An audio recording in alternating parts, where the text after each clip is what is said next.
The library between world. In the heart of an ancient city forgotten by most maps, between crumbling stone alleys and ivy-wrapped buildings, stood a library no one ever remembered building.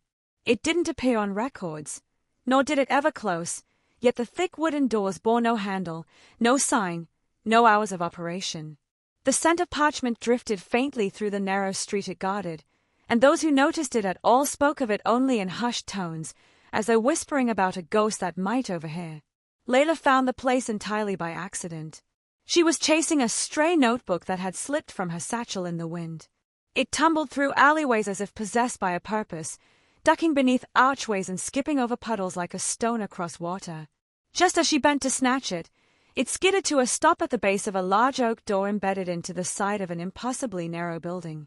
The door groaned as if breathing, and then, without a touch, it creaked open. She hesitated. There was no sound from within, only a hush deeper than silence, the type of quiet that made your bones still. She should have walked away. She could have gone home and forgotten all about it. But something old and curious stirred in her chest, a flutter that had slept since childhood. Against every rational instinct, she stepped inside. The air was cool and dry, scented with leather bindings, ink, and dust. The ceiling arched so high it disappeared into shadows, all stretched beyond what her eyes could see, with bookshelves towering and packed tight. No sign of people. No desk. No reception. The door's sides shut behind her. Each shelf had no labels. There were no Dewey Decimals, no alphabetical order. Layla wandered the maze-like corridors of books, her fingers drifting along spines embossed in unfamiliar scripts, some fluid and soft, others sharp and geometric, some pulsing faintly with light. Then she noticed, not all the books were bound. Some hovered, whispering to themselves in low voices, flipping pages as if impatient for readers. A few shifted on the shelves when she neared, as though standing at attention. She reached for one. The moment her fingers touched it, a wind gusted through the aisle. The wall twisted. She was no longer in the library. She stood on a rocky cliff overlooking a turquoise sea. Birds with transparent wings wheeled in the sky, calling in harmonic tones that made the air shimmer. Below, a figure in a long crimson coat stood beside a boat carved from bone. He looked up at her. "You opened the Fourth Chronicle," he said with a nod, his voice like honey and smoke. "They rarely choose readers from your realm anymore." Layla's mouth opened, but no sound came out. Her heart raced. "Relax. This is one of the gentler volumes," he continued. "You'll be safe here, for a time." She blinked, and when her eyes opened again, she was back in the library, the book now floating above her hands, its pages glowing. It slowly closed and returned to its shelf like a bird nesting after flight. She staggered back, breathing heavily. What was this place? She turned a corner and found a table lit by an oil lamp that hadn't been there before. Seated behind it was a woman in grey robes, her face calm and unreadable, eyes sharp as obsidian. "You found it, finally," said the woman, studying her as though through layers of time. "I didn't mean to. I was just—" "No one means to. The library chooses." Layla swallowed. "What is this place?" The woman stood, her robe flowing like water. "This is the place between worlds. Every book is a gate. Some take you to lands with different skies. Some to the memories of the dead. Some to futures that never came to pass. Some are more dangerous.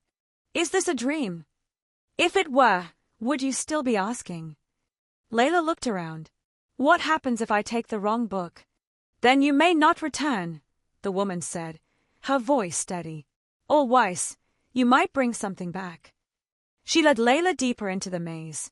As they walked, she explained, the library existed in the space between realms, maintained by ancient rules.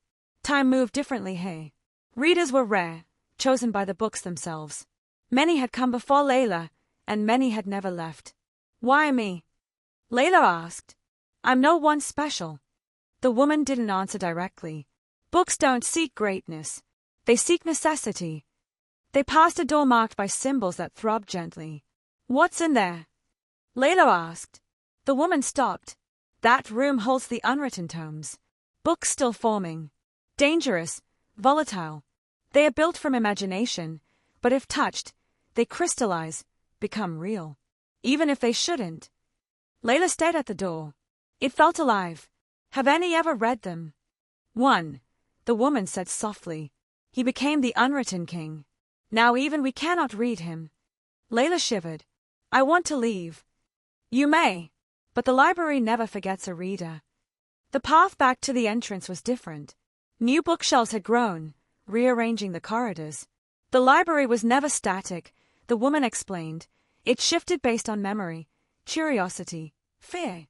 As they approached the entrance, Layla noticed a staircase spiraling down. What's below? The archives, where forgotten realms go when their worlds die. The staircase called to her. The woman noticed. Not now, she said gently. You'll know when it's time. When Layla stepped out of the library, the air in the alley was warmer, and the sun was gone. Hours had passed, maybe more. The notebook she chased was still in her hand. That night, she dreamt of the floating book, of the sea, of the man in the crimson coat. She tried to sketch what she'd seen, but every pencil broke or line faded from the paper as soon as it was drawn. The next morning, she returned.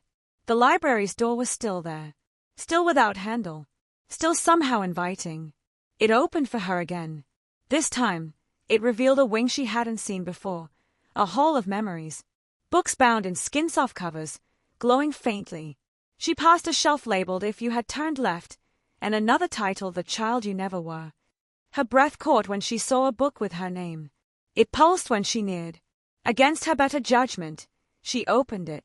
She was 5 again, chasing butterflies through her grandmother's orchard, a place that had been demolished years ago. Her grandmother laughed in the distance, alive again. Tears blurred Layla's vision. The scent of citrus and soil filled her nostrils. The book closed itself and slipped from her hands. Not all doors needed walking through to wound. She wandered farther. In one room, books floated upside down, and she walked on ceilings. In another, the air rippled like water, each step echoing across decades. She saw others, readers, some flickering like holograms, some with books chained to their wrists, eyes hollowed by what they'd seen. Not everyone was meant to wander freely. In the atrium of shifting light, she met a boy of no more than 12, dressed in a scholar's robe too large for him. You're new, he said cheerfully, as if they were classmates in a schoolyard. So are you. He shook his head. I've been here 100 years. Only 12 days passed outside. Why didn't you leave? I tried, he said, eyes darkening. But the books remember me. He showed her a passage that pulsed with music instead of text. When she stepped close, a symphony filled her skull, a world made of sound, harmony, and living notes.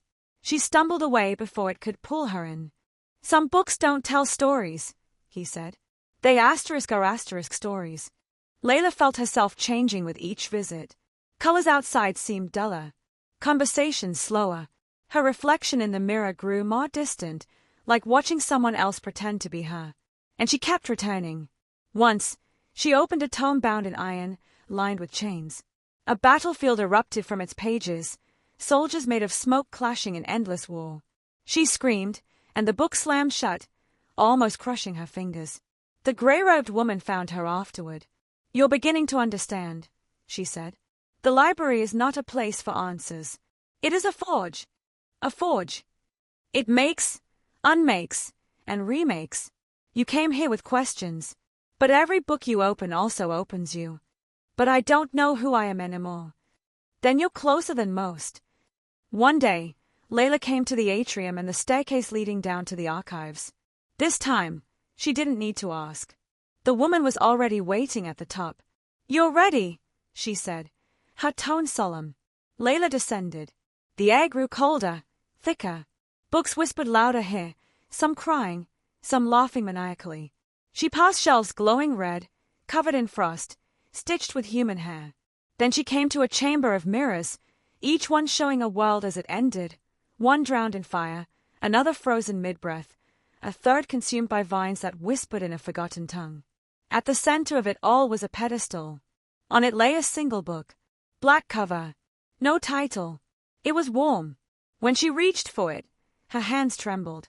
Her name was written on the first page, but not in ink. In memories. She saw moments she had never lived, paths never walked. Each word was a choice not taken. Each paragraph a lifetime she'd missed. She didn't read it all. She couldn't. She closed it, but it didn't let her go. The whispers followed her back up the stairs, their voices threads in her thoughts. When she reached the main hall, the library was different again. Taller, deeper, older. The woman was gone. In her place, a mirror. Layla looked in and saw a version of herself, eyes ancient, fingers ink-stained, robes forming around her shoulders. A librarian.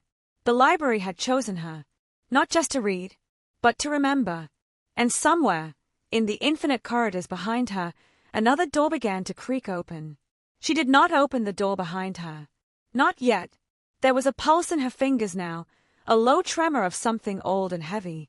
The black book she'd touched in the archive still weighed on her skin, as if it had changed the temperature of her soul. The mirror faded into mist. The hallway shifted, long shadows bleeding across the walls like spilled ink. The air tasted of storm and memory. She turned back into the corridor.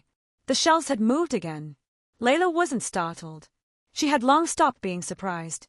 The library's moods were like the tides, predictable in their unpredictability. Today, it was reflective. Each corridor echoed differently, as if whispering her own thoughts back at her. Not the words she'd just spoken, but the ones she'd never dared to say aloud. A faint humming led her down a passage lined with pale green books. Unlike others, these volumes hummed in perfect harmony, as if tuned to a frequency only felt through the bones. She passed them slowly, her fingers grazing the edges. Each touch gave her a different sensation: joy, grief, regret, nostalgia. They weren't stories. They were emotions, memories not written in ink but in feeling. She stopped at one. A slim spine, soft as a feather, glowing gently like fireflies in summer dusk. It felt familiar. She didn't open it. Not yet. Instead, she tucked it beneath her arm and continued walking. The library didn't mind if you carried books, only if you tried to steal them. She'd once seen a man do that, tuck a book beneath his coat and try to walk out the front doors. They had opened politely, and then swallowed him. His scream still echoed through certain wings. Not all deaths were permanent in the library. Some were rewritten. Layla descended another staircase, this one made of glass. With every step, images flickered below her feet, cities rising and falling, births, weddings, wars. She walked across centuries, careful not to look down too long. The further she went, the quieter it became, until there was only the hush of breath and the turning of unseen pages. She found herself in a domed room, its ceiling a perfect night sky. It rotated slowly, constellations that didn't exist in her world moving across the darkness. At the center of the dome, hovering in midi, was a book made entirely of light. It had no pages, no cover, just shifting glyphs that flickered like stars. A boy stood beneath it. The same boy from before, the 12-year-old who had been here 100 years. But he was older now. His eyes held a deep sadness. His hands shook, clutching a worn leather-bound volume that looked ordinary. "Layla," he said quietly, not surprised to see her. "You've changed," she said, approaching slowly. "I read a book I shouldn't have," he answered. "It gave me years I didn't want, and knowledge I can't return." She nodded, feeling the truth of his words echo in her bones. "Why did you read it?" "Because I thought I could control the story, that knowing more would make the library mine. But it doesn't work that way." He looked up at the Book of Light. "It's waiting for someone." "Who?" "You, I think." Layla hesitated. The book pulsed brighter. The moment she stepped beneath it, the dome closed silently, sealing the two of them inside. The stars brightened. The boy stepped back. "Be careful," he said. "This book isn't read with eyes." She lifted her hand. As soon as her fingers touched the light, it flowed down her arm in streams of gold. It entered her skin, not burning, but glowing, illuminating every cell, every thought, every fear she had ever hidden. Her heart raced. She tried to let go. She couldn't. She saw herself, not just as she was, but as she could be, as she might have been, as she never was. The girl who studied architecture instead of literature. The girl who never left home. The girl who drowned at 15 in a lake. The girl who lived into old age and forgot her own name. The girl who never found the library. The girl who became its guardian. And in each life, a different story. Different regrets. Different endings. She saw the boy again. Not as a boy, but as the man he became in every version of the library, sometimes mad, sometimes wise, sometimes missing. In one future, he destroyed it. In another, he sacrificed himself to keep it alive. And in one life, he and Layla stood side by side, both old, both laughing, keepers of the place between worlds. When the vision faded, she was kneeling. The light book had vanished. The boy knelt beside her, watching her silently. "You saw it," he whispered. "I think so." And she stood slowly. Her bones ached in ways they hadn't before. Her mind buzzed, not with answers, but with understanding. "I'm still me, but more." He nodded, then reached out and gently placed the worn leather book he'd been holding into her hands. "This is yours now." "I finished it." She took it. The title on the cover had changed. It now read, **Layla, Volume 1 **. Tears pricked her eyes. What happens in Volume 2? That's not for me to write. He turned and walked away, fading between the shelves like a ghost returning home. Layla opened the book. The pages were blank. Not empty. Ready. She spent hours, days, maybe more, walking through forgotten halls, letting the library teach her its true purpose. Not to consume knowledge, but to carry it, to preserve stories, to protect doors, to decide which should stay closed. She visited the room of forgotten voices, where books whispered only in languages long dead. She found the wing of unwritten songs, where music had no lyrics but still made her weep. She met others, readers who had become librarians, each assigned to a wing, each transformed by the books they had read. One guarded the section of night terrors. Another kept the diaries of lost children. Another stitched broken books back together, thread by thread, memory by memory. In time, Layla began to guide newcomers, too. She would watch as wide-eyed strangers stumbled in from their world, just as she had. Some would cry. Some would laugh. Some would scream. She would greet them with warmth. She would say, "The library chooses." And she would show them how to listen. One day, she passed the grey-robed woman who had first welcomed her. They hadn't seen each other in what felt like centuries. The woman smiled. "You grew into your name." Layla smiled back. "I'm not done growing." "You never will be." They embraced, and the woman turned into dust, her robe folding itself neatly on the floor. Layla picked it up and wore it, feeling its weight settle on her shoulders like an old promise kept. The library was growing too. New wings were forming, born from books Layla hadn't seen before. Books written by those outside. She realized the library didn't only collect stories, it responded to them. As long as people created, the library expanded. As long as people dreamed, doors kept opening.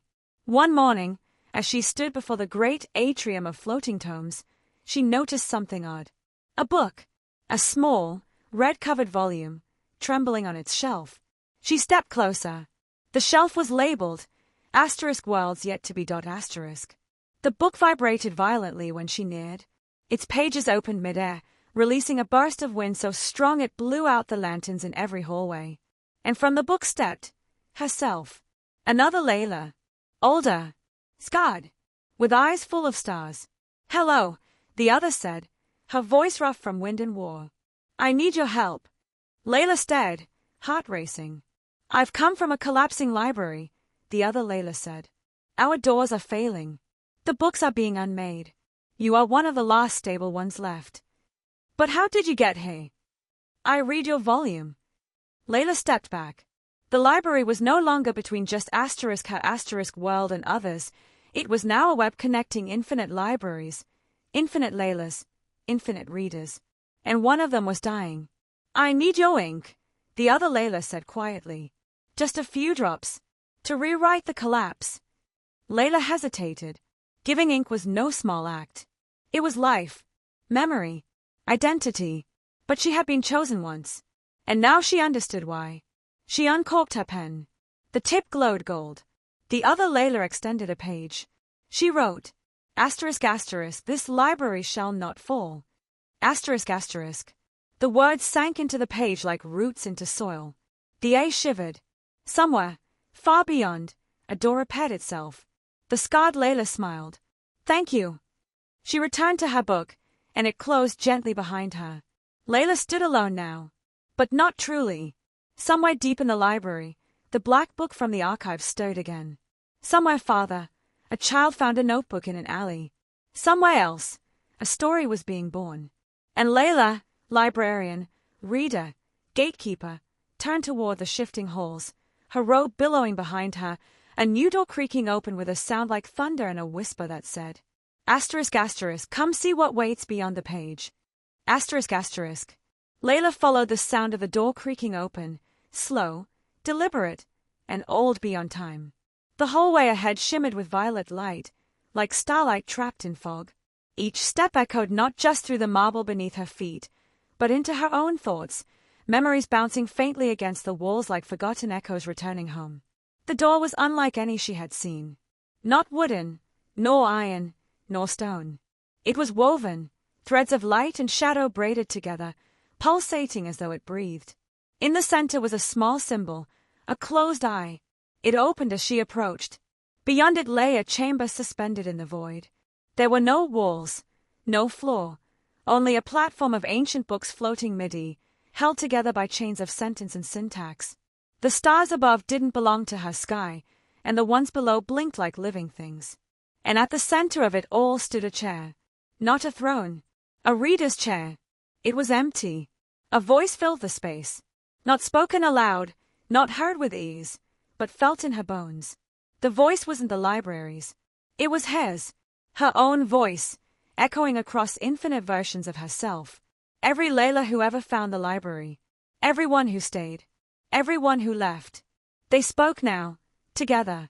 A harmony of choices. Asterisk asterisk. You've wondered long. You've seen the doors. You've met the others. You've read the unwritten. You've rewritten the ending. The library offers now its final chapter. Asterisk asterisk. A final chapter. Layla stepped forward. The chair turned slightly, invitingly. Do I sit? She asked aloud. There was no answer. The decision was hers. Always had been. She looked behind her. Corridors of shifting shelves, rooms full of dreams and nightmares, laughter and madness.